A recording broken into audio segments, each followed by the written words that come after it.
Hello YouTube. Hello YouTube, this is VMonkey Effects, and you'll notice I'm doing these tutorials again back in After Effects.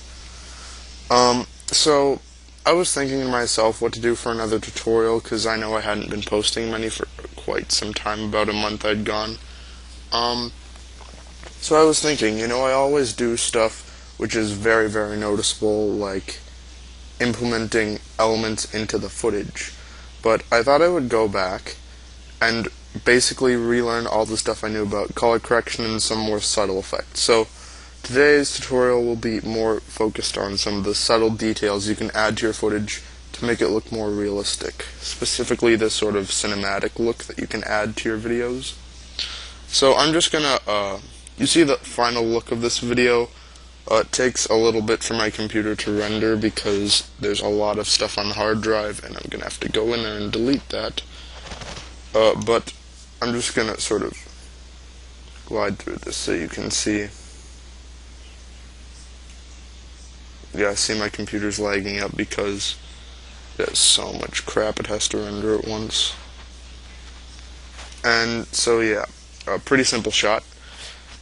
The original version of this was not very pleasant to the eye. The footage was overly bright, and it just did not look very appealing. And it's loading. So, yeah, it's not that difficult of a shot to... If you wanted to implement this into a video, it would look like crap. You would get a bunch of hate mail about it. So I decided to completely restart everything I knew about color correction, and hence this tutorial is made. So let's jump right into this. Alright, first thing that you're going to do for adding that cinematic look is you're going to apply a curves effect. Curves or tint. I think I'm going to start with tint. And if you're going to go for the rainy shot like I'm trying to do, you're going to want to start with a tint. Bring down the tint amount and set the tint to sort of a dark blue, bluish, somewhere in there, and then barely tint it like that. And then we're going to apply some curves just to give you a basic idea of what we're going to want to accomplish with this. Add a little bit of contrast. Maybe bring down the red channel, just a bit, not much. See that there's too much.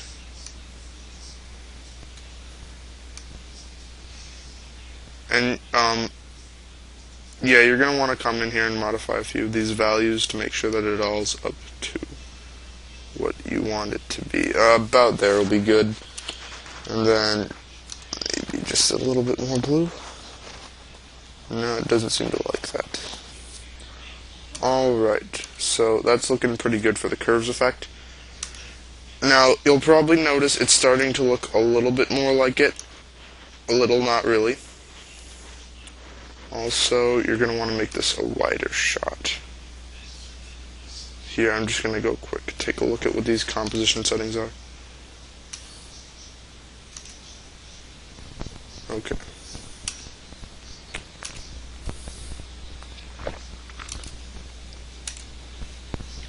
So,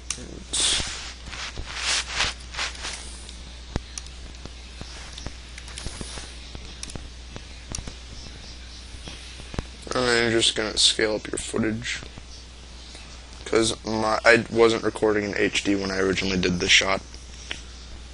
And yeah, that gives it more of a widescreen feel. Next thing you're going to do, you're going to create a new solid. Make it a white solid.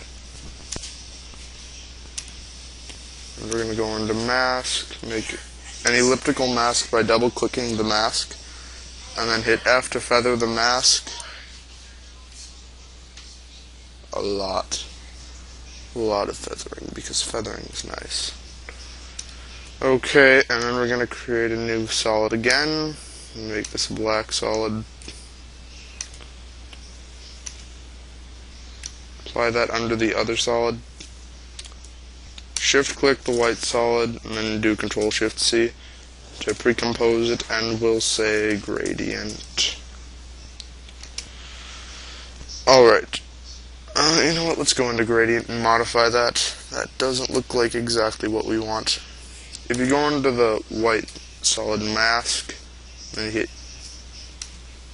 mask, and then you hit the down arrow, we're going to set it to negative expansion so that the mask will go somewhat inward, if you can see that.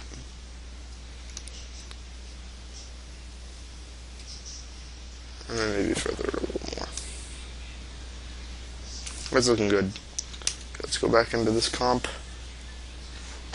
Oh, wrong comp. Alright, now you'll notice there's a giant white blob on the screen, so we'll set this to multiply. And you see we got these nice dark edges. Now, I wouldn't venture too far to say that this is way too dark, so we're going to decrease the opacity.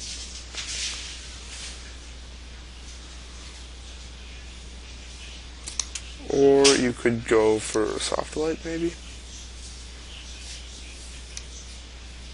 I don't know, you can really use this at your own discretion. I kind of like multiply, though. About there's good. Now, in order to get sort of the grunge on the lens, you're going to add this sort of, I found this metal texture online, so it's nice and scratched up. You can find a lot of this metal stock footage if you look around for it, and we'll rotate that 90 degrees so that it'll be landscape, and then we'll stretch that out. Now you're going to set this transfer mode again to multiply, or soft light, or whatever you choose. I prefer multiply a lot of the time. And we're going to bring the opacity down on that also.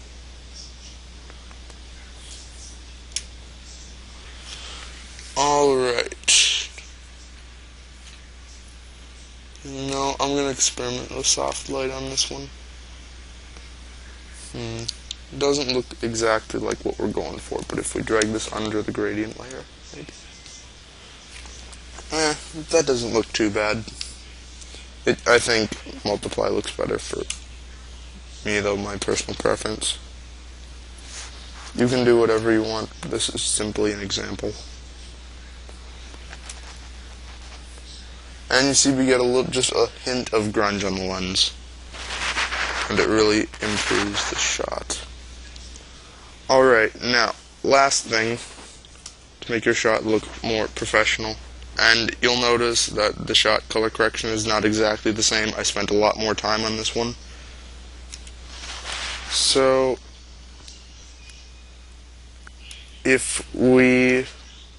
you'll notice that there's this sort of black border, which also brings the shot more into professional look.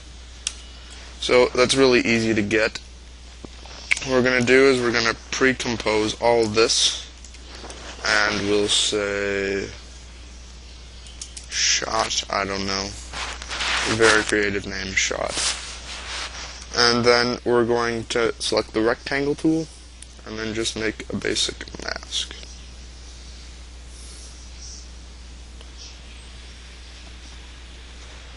Adding the two black. I don't know if that's exactly perfect, doesn't have to be perfect, as long as it gets the basic shape. Okay, so guys, that was one of the quickest methods of making one of these professional shots in After Effects.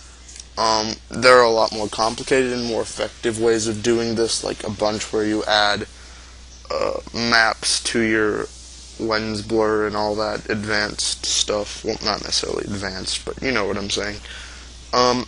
But yeah, that's all I'm going to cover in this tutorial, but thank you for watching. Rate, comment on the video with some ideas for other tutorials, because I am running out of ideas for other tutorials. And also, if you liked the video, don't forget to hit the subscribe button up somewhere in that general area. Thanks for watching. I'll see you next time.